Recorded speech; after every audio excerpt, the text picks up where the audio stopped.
आर्यपुत्र। गंगे,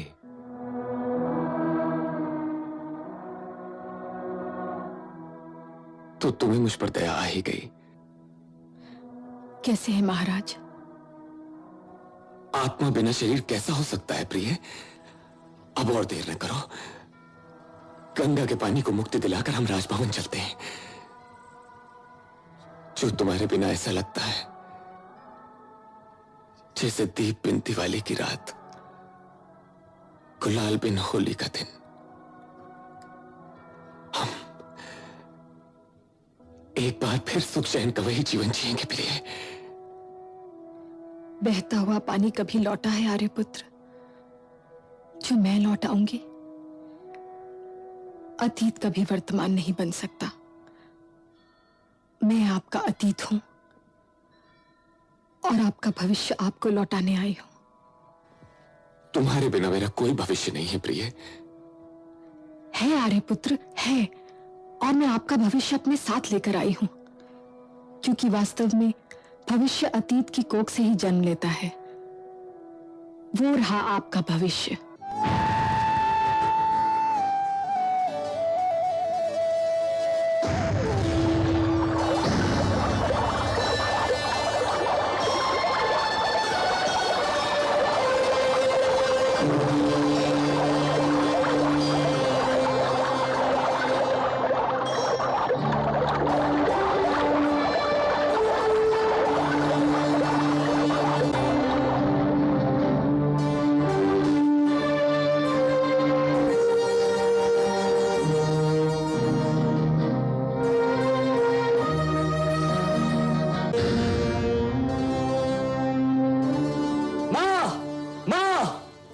माँ देखो, आज मैंने नदी को फिर से रोक दिया था। हाँ पुत्र, मैंने भी देखा, और तुम्हारे पिता महाराज ने भी। पिता महाराज? देख क्या रहे हैं महाराज? अपने पुत्र को संभालिए। पुत्र, अपने पिता महाराज को प्रणाम करो।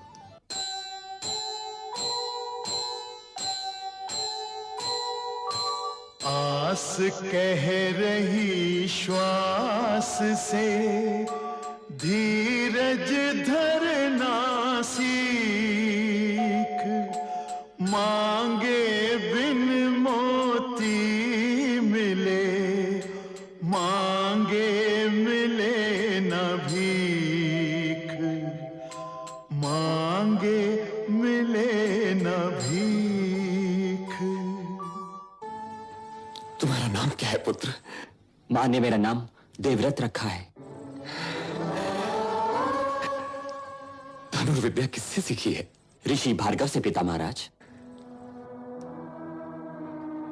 आप क्या समझे थे आर्यपुत्र कि मेरी ममता पुत्र प्रेम में अंधी होकर इसे युवराज कह गई? मुझे भरत वंशियों की इस परंपरा का ज्ञान है कि वो जन्म में नहीं कर्म में विश्वास करते हैं, कि वो जन्म भोगी नहीं कर्म योगी होते हैं। मेरे और तुम्हारे पुत्र को योग्य तो होना ही चाहिए प्रिय। यह आवश्यक नहीं था आर्यपुत्र, परंतु हस्तिनापुर की राजगद्दी पर कर्म का ही अधिकार चला आ रहा है, इसलिए मैंने आवश्यक समझा कि देवव्रत ऋषि वशिष्ठ से वेद और वेदांत की शिक्षा प्राप्त करे और गुरु बृहस्पति से राजनीति सीखे, जो इसने किया।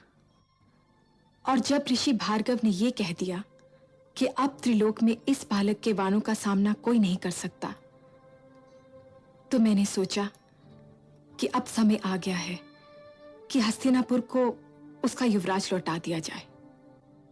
गंगे,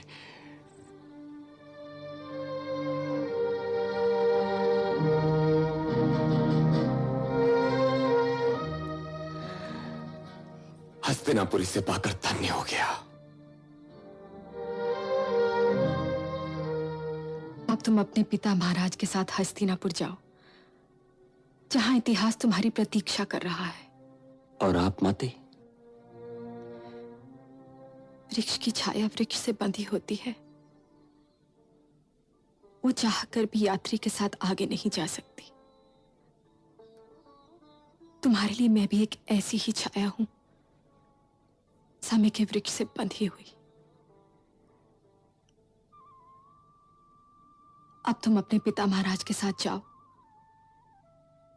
और हस्तिनापुर में अपने कर्तव्यों का पालन करो। जो आज्ञा माते।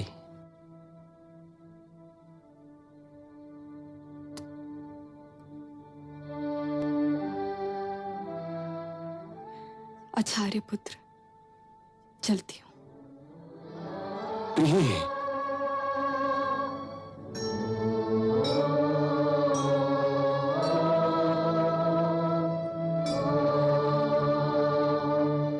ये अंबा है, ये अंबिका और ये अंबालिका और ये इनकी दासी।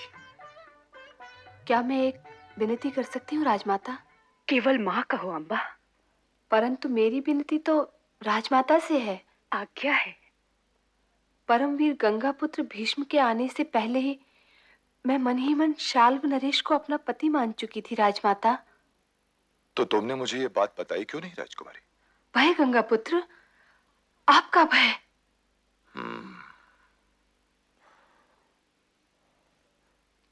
तब तो विचित्र वीर्य का विवाह अंबा से नहीं हो सकता माते। तुमने ठीक कहा भीष्म। तुम निश्चिंत रहो राजकुमारी, तुम्हें आदर के साथ शाल भिजवाने का प्रबंध किया जाएगा। मेरा आशीर्वाद तुम्हारे साथ है अम्बा। राजमाता,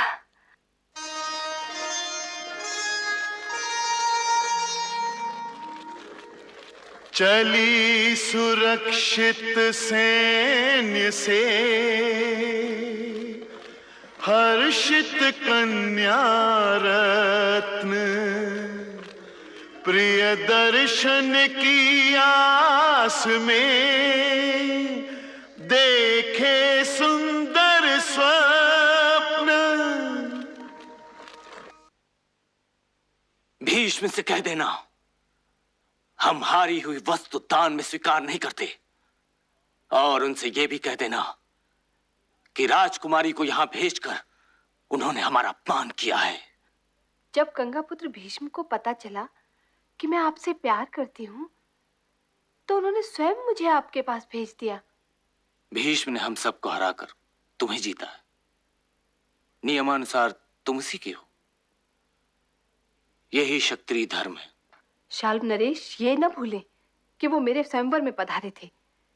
परंपरानुसार वरमाला मेरे हाथ में थी और मेरा पति वही होगा जिसे मैं चुनूंगी। मैं कोई राज्य नहीं हूं जो लड़ाई में जीती या हारी जा सकूं या फिर दान में दी जा सकूं। गंगापुत्र भीष्म के आने से पहले ही मैं शाल्व नरेश को अपना पति स्वीकार कर चुकी थी। हम इस मान के लिए आपके आभारी हैं राजकुमारी, परंतु आपको भीष्म के पास वापस जाना ही होगा। उन्होंने आपको यहां भेजकर केवल मेरा ही नहीं आपका भी अपमान किया है।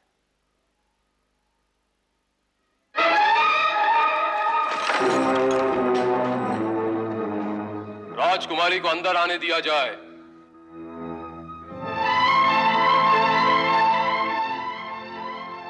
हस्तिनापुर नरेश की जय हो। मैं न्याय मांगने आई हूं महाराज। तुम्हें न्याय अवश्य मिलेगा राजकुमारी।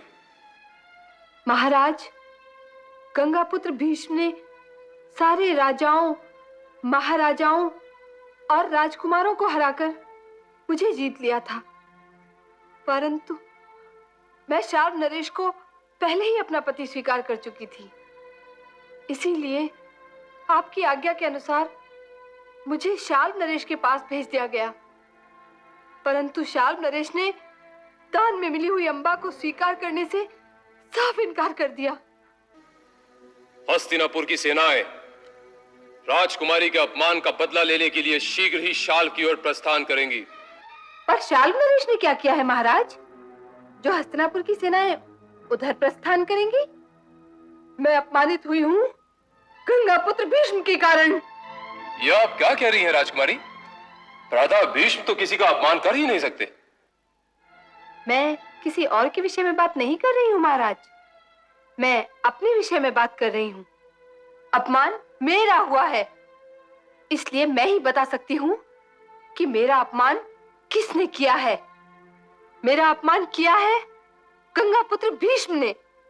न ये मुझे शाल्व नरेश के पास भेजते और ना ही मेरा इतना बड़ा अपमान होता। इसलिए गंगापुत्र भीष्म को आदेश हो कि ये अपने क्षत्रिय धर्म का पालन करते हुए मुझे अपनी पत्नी के रूप में स्वीकार करें। महाराज की जय हो, परंतु मैं प्रतिज्ञाबद्ध हूं महाराज, मैं विवाह कर ही नहीं सकता। विवाह नहीं कर सकते तो काशी से यहाँ लाए क्यों? मैंने तो काशी दरबार में यह घोषणा कर दी थी कि मैं केवल हस्तिनापुर का प्रतिनिधित्व कर रहा हूं। मेरा हरण ऐसे समय में किया गया था महाराज, जब मेरे हाथ में वरमाला थी। मेरी बहनों ने आपको स्वीकार किया, परंतु मैं आपको स्वीकार नहीं करती। अब मैं वो माला गंगापुत्र भीष्म के गले में डालना चाहती हूँ। यह संभव नहीं है देवी। क्यों संभव नहीं है? क्योंकि मैंने ब्रह्मचारी रहने की प्रतिज्ञा की है। घायल नागिन, घायल शेरनी और अपमानित स्त्री से डरना सीखो गंगापुत्र। तुम वचनबद्ध हो, इसलिए मेरे अपमान के घाव पर मान का फाया नहीं लगा सकते। तो आज इसी कुरुराज दरबार में हस्तिनापुर नरेश को साक्षी मानते हुए मैं भी प्रतिज्ञाबद्ध होती हूँ। गंगापुत्र भीष्म, मैं तुम्हें अपने अपमान के लिए कभी क्षमा नहीं करूंगी, चाहे इसके लिए मुझे जन्म पर जन्म क्यों न लेने पड़े। तुम्हारी मृत्यु का कारण बनकर मैं अपने इस अपमान का बदला अवश्य लूंगी।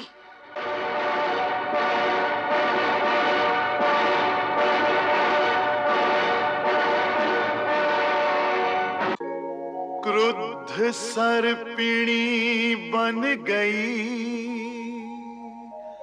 सुंदर उपवन बेल।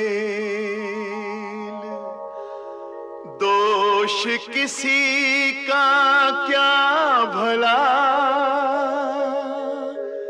भाग्य खिलाए खेल।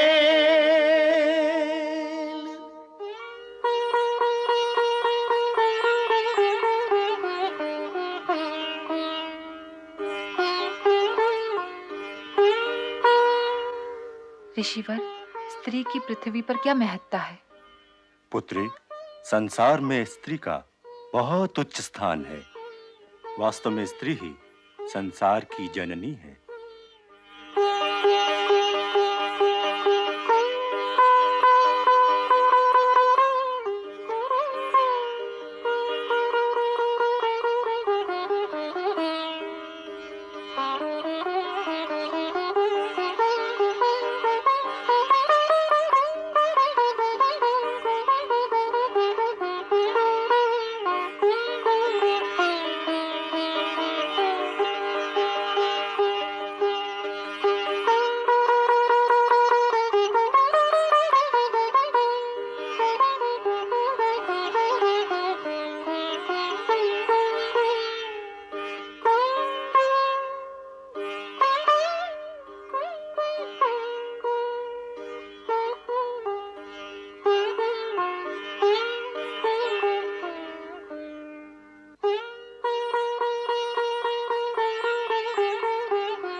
हम तुम्हारी सेवा से अति प्रसन्न हुए राजकुमारी।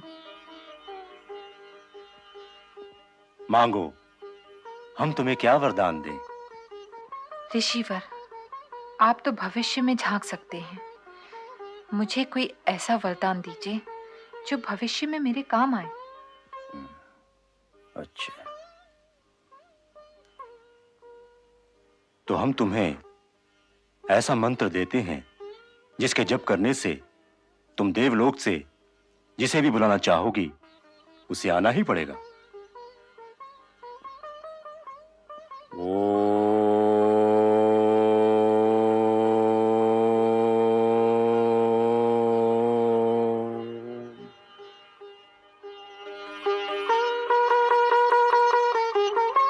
ऋषि दुर्वासा ने कुंती को एक ऐसा अमोघ वशीकरण मंत्र दिया जो वश में न आने वाले देवों को भी वरदान देने के लिए विवश कर दे।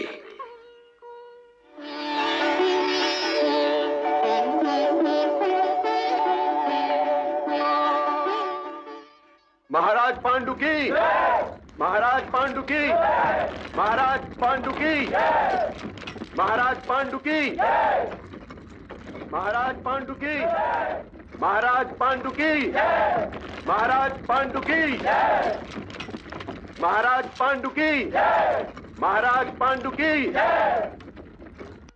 महाराज नगर की सीमा में प्रवेश कर चुके हैं महारानी।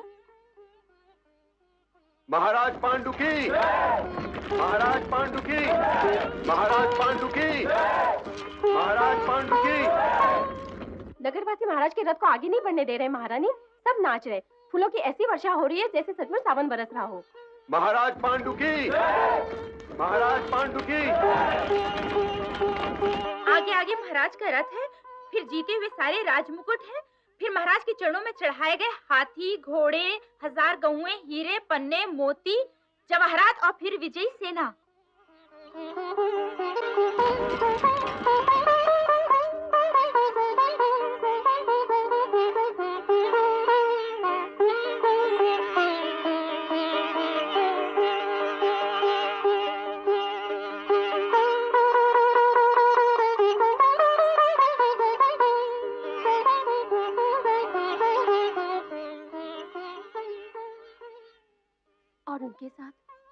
और उनके साथ कहा नहीं जाता महारानी। तुम्हारे महाराज तो ठीक है ना? जी महारानी। महाराज ठीक है तो सब ठीक है। कहो। महाराज के साथ मध्य देश की राजकुमारी भी हैं। महाराज के साथ मध्य देश की राजकुमारी।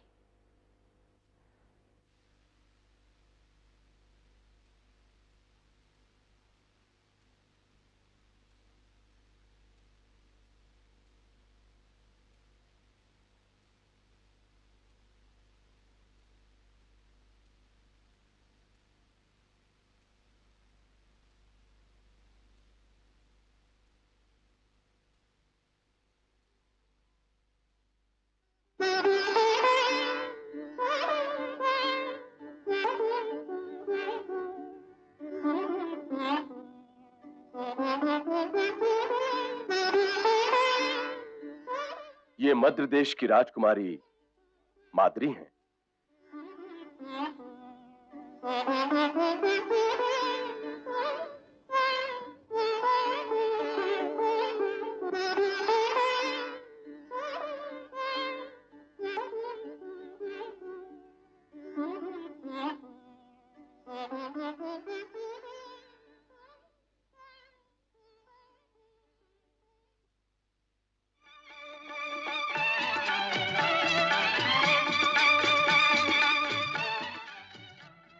कुंती की ओर से छोटी बहन का स्वागत।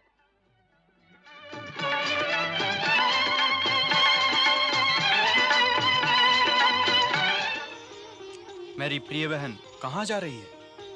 पूजा की थाली हाथ में लेकर प्रभु की सेवा के अतिरिक्त और जा ही कहाँ सकती हूँ भ्राताश्री। अवश्य जाओ। अरे हाँ, यह समाचार तो तुम्हें मिल ही गया होगा कि शिशुपाल तुम्हें लेने के लिए आ गए हैं। मैं चलती हूँ। प्रभु को प्रतीक्षा नहीं करवानी चाहिए ना भ्राताश्री।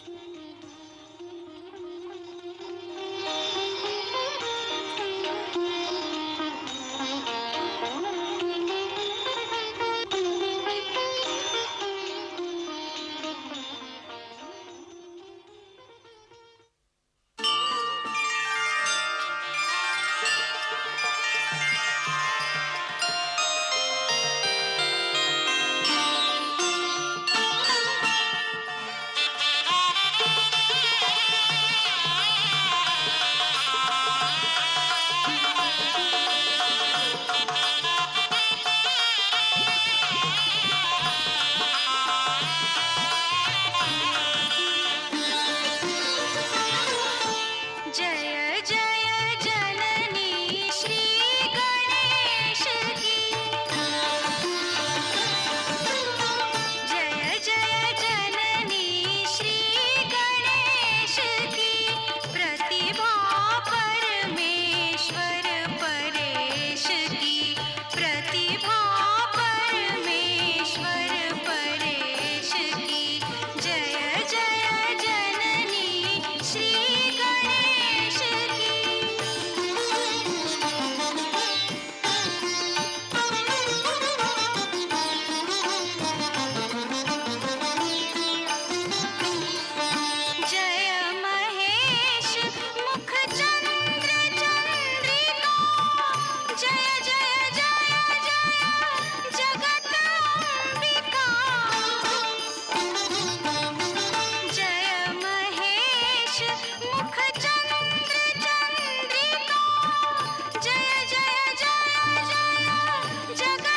ध्यान दे वरदान ले ओ स्वर्ण वर्णा रुक्मिणी होंगे वही तेरे धनी जुग जुग जगत जिन कारणी होंगे वही तेरे धनी जुग जुग जगत जिन कारणी वह आएंगे ले जाएंगे आदर सहित अपनी पुरी वर विश्व मोहन वीर कन्या वीर जाया सुंदरी वीर जाया सुंदरी।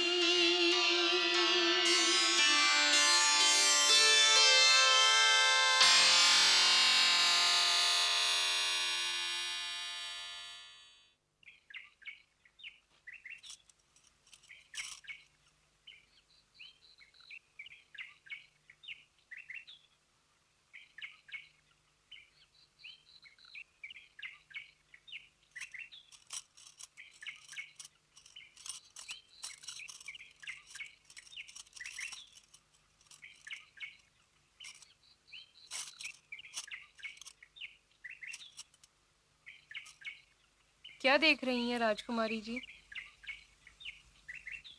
अपना भविष्य।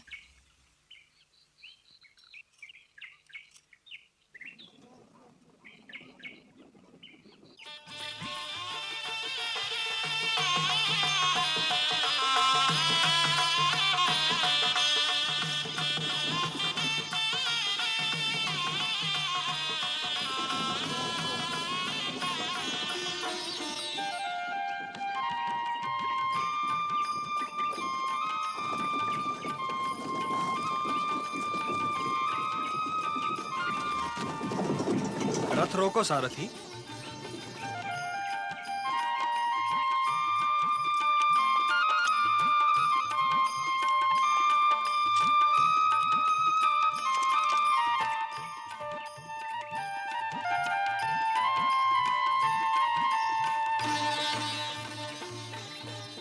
मेरे रथ पर तुम्हारा स्वागत है राजकुमारी।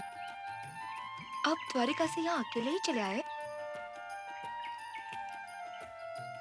जब तुम मेरे रथ पर आ जाओगी तो मैं अकेला नहीं रह जाऊंगा।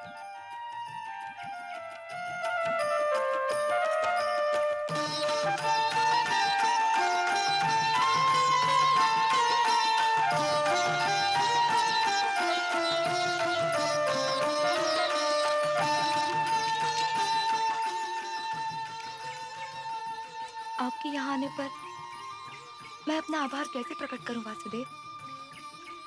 आभार और उसके प्रकटन का प्रश्न ही कहाँ उठता है देवी। यदि मुझे कोई सचमुच पुकारता है तो मुझे आना ही पड़ता है, और किसी की पुकार सुनते ही आ जाने से बड़ा आनंद कोई नहीं। यदि आज्ञा दो तो हम चलें? मैं आज्ञा दूं? हाँ रुक्मिणी, मुझे तुमने बुलाया है, तो जब तक तुम आज्ञा न दोगी मैं यहाँ से कैसे चल सकता हूँ? यदि ऐसी बात है तो चलिए।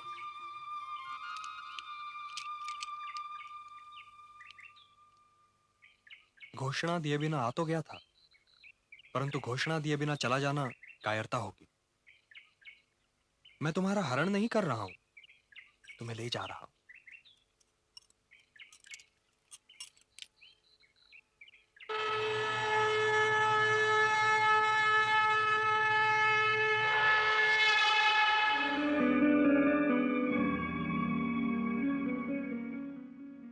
यदि तुम्हारी इस वरमाला पर मैंने अपना अधिकार सिद्ध कर दिया हो तो इस वरमाला से मुझे धन्य करो राजकुमारी।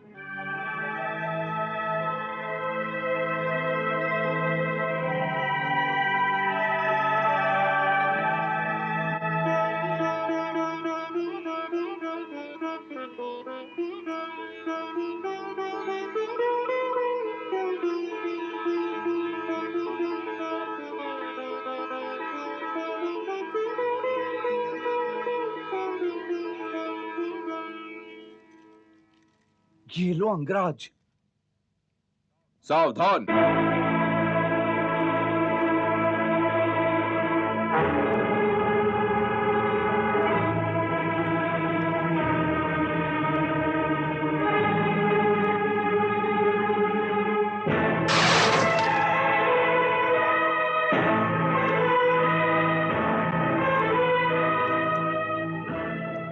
गुरु परशुराम, द्रोणाचार्य, इंद्र और अर्जुन के अतिरिक्त कर्ण का धनुष कोई तोड़ नहीं सकता था। मैं तुम्हारे गुरु को प्रणाम करता हूं ब्राह्मण।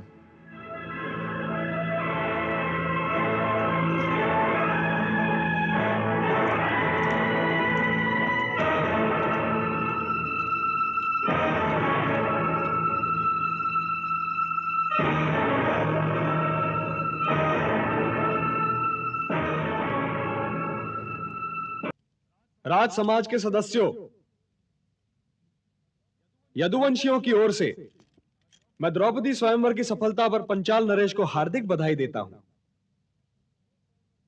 इस नवयुवक ने इस भरे स्वयंवर भवन में द्रौपदी की वरमाला पर अपना अधिकार सिद्ध किया है और द्रौपदी ने भी उसे वरमाला पहना दी है।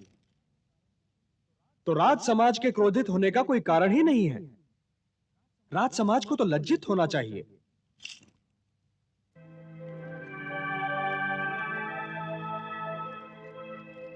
सौभाग्यवती भव।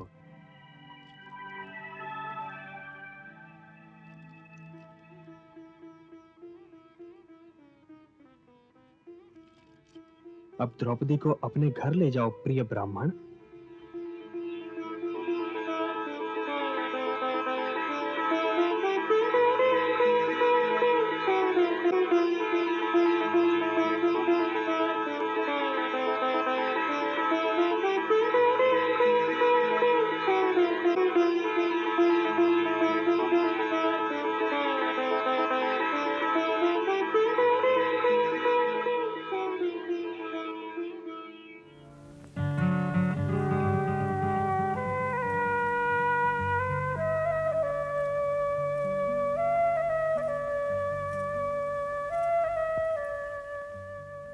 वासुदेव कृष्ण की छोटी बहन सुभद्रा चरण स्पर्श की आज्ञा चाहती है दीदी।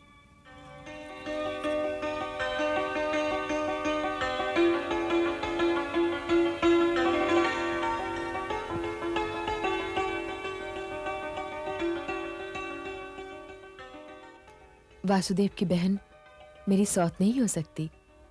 मेरे भवन और मेरे हृदय में तुम्हारा स्वागत है चंद्रमुखी भद्रे। मुझे ना तो आपके भवन में रहना है दीदी और ना ही आपके हृदय में। आपके हृदय में तो यूं भी बहुत भीड़ है। मैं तो आपके चरणों में स्थान पाना चाहती हूँ। मुझे अपने चरणों में स्थान दीजिए दीदी। कृष्ण की बहन मेरी बहन है। उसका स्थान मेरे चरणों में नहीं, सदैव मेरे हृदय में होगा। दीदी। गंगा यमुना सी मिली धाराएं अनमोल, द्रवित हो उठी द्रौपदी सुन कर मीठे बोल, सुन कर मीठे बोल। अप्सराएं ना किसी की पत्नी होती है और ना किसी की माता। वे केवल सौंदर्य की प्रतिमाएं होती हैं। इस सौंदर्य की प्रतिमा को स्वीकार कर। माता के रूप में तो स्वीकार कर लिया देवी। माता और पुत्र के बीच में तो और कोई संबंध हो ही नहीं सकता। मैं क्षमा चाहता हूं। मैं आपके लिए केवल एक पुत्र हो सकता हूं, पुरुष नहीं। पुत्र सदैव, पुरुष कभी नहीं देवी, कभी नहीं। तो फिर मैं तुम्हें शाप देती हूँ कि तुम सदैव पुत्र ही बने रहो, पुरुष कभी नहीं। आज से एक नपुंसक का जीवन व्यतीत करो। देवी, आप मेरी चंद्रमुखी पुत्री को हस्तिनापुर के चंद्रवंशियों में ले जाने के लिए आए हैं, परंतु गंगा पुत्र आपका ध्यान इस ओर तो जाना चाहिए था कि राजकुमार धृतराष्ट्र नेत्रहीन है। उनके जीवन में गंधार देश का ये चंद्रमा निकला तो क्या और ना निकला तो क्या, उनका जीवन तो सदैव अंधकार में ही बंधा रहेगा। ऐसा न कहिए पिताश्री। परंपरा अनुसार वरमाला मेरे हाथों में है। ये निर्णय लेना मेरा अधिकार है कि मेरा विवाह किससे होगा। क्या आप मुझसे मेरा वो अधिकार भी छीन लेना चाहते हैं? गांधारी, मैं अपने पिता गंधार नरेश, अपने भाई राजकुमार शकुनी, तात श्री भीष्म और शंकर भगवान को साक्षी मानकर राजकुमार धृतराष्ट्र को अपना वर चुनती हूँ। गांधारी पुत्री, अभी मेरी बात पूरी नहीं हुई है पिताश्री। गुरु राजकुमार धृतराष्ट्र को अपना पति मानना गौरव की बात है, सौभाग्य की बात है। सौभाग्य की बात इसलिए है कि यदि मेरा सौंदर्य चला भी जाए तब भी मेरे लिए वैवाहिक जीवन में कोई उथल पुथल नहीं होगी, क्योंकि गुरु राजकुमार धृतराष्ट्र मुझे मेरे शारीरिक सौंदर्य के आधार पर स्वीकार नहीं कर रहे हैं। ताजश्री,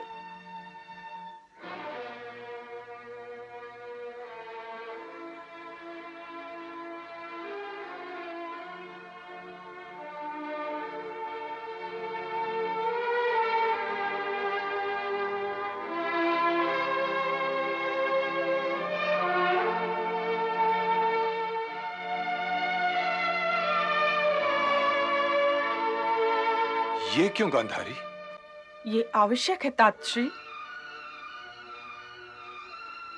मुझे आशीर्वाद दीजिए।